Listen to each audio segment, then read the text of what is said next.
शिक्षक वृंदा, माझ्यासाठी प्रेरणा असलेल्या सर्वांना माझा नमस्कार। आज मी ज्या विषयावर बोलणार आहे त्या विषयात जादू आहे, सत्य आहे, शक्ती। तो विषय म्हणजे हे जीवन सुंदर। पण मी तुमच्याकडे एक सरळ प्रश्न विचारू, जीवन सुंदर आहे असं कोण म्हणतं? फक्त यश मिळाले की सुंदर, फक्त कौतुक झाले की सुंदर, फक्त सर्व मनासारखं झालं की सुंदर? नाही, जीवन सुंदर तेव्हाच असतं जेव्हा आपण स्वतः सुंदर विचारतो।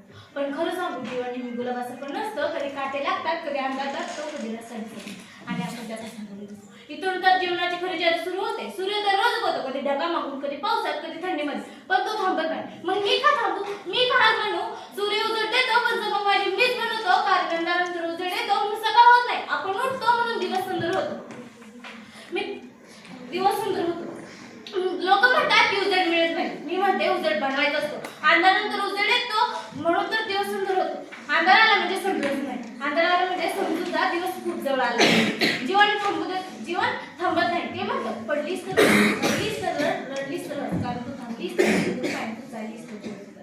मित्रांनो, जीवन कधी कधी परिचित, कधी कधी शांत राहतं, कधी कधी धक्काही देतं, कधी कधी हातही धरतं, पण एक सत्य मात्र काही नसतं। त्यांचं जीवन सुंदर दिसतं, ते स्वतःमध्ये सुंदरता शोधतात। मला अंधाराने शिकवलं की प्रकाश किती भाग असतो, मला विज्ञानाने शिकवलं की हसणं अमूल्य असतं, मला हरण्याने शिकवलं की टिकण्याचा आनंद स्वतःसारखा असतो। जीवनात एका हसण्यात, एका प्रयत्नात, एका चांगल्या विचारात सुंदरता आपोआप जन्म घेते।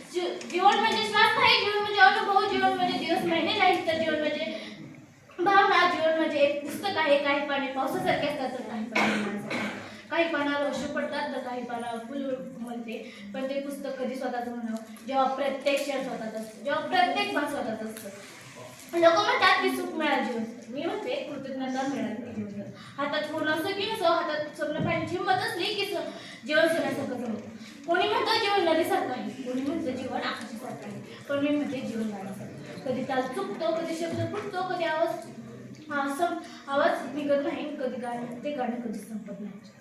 नवीन आशेने सुरुवात करतो म्हणून तर जीवन सुंदर आहे। जीवन सुंदर आहे कारण ते संकटाला आघात करत नाही, ते म्हणतं आघात करत नाही, ते आपल्याला सांगतं आपण उघड करून देते आपण ते कोण आहोत। हिऱ्याला घासलं जातं म्हणून तो ऊन चमकतो, माणसाला परीक्षा दिल्या जातात म्हणून तो उंचावतो। आणि संकट आले की घाबरू नका, रडू नका, स्वतःकडे बघा, म्हणा ही वेळ मला तोडायला नाही तर घडवायला आली।